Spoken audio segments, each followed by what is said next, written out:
আমাদের এখানে উচিত আছে আমাদের কেন্দ্রীয়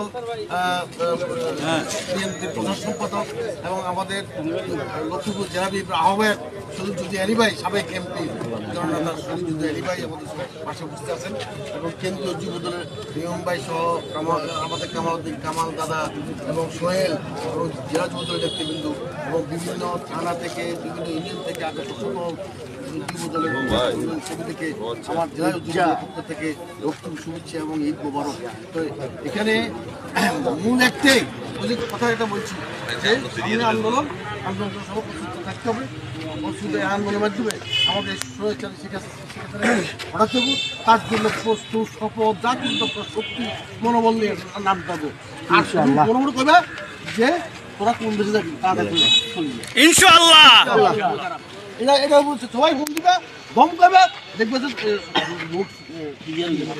তালেবানের মতন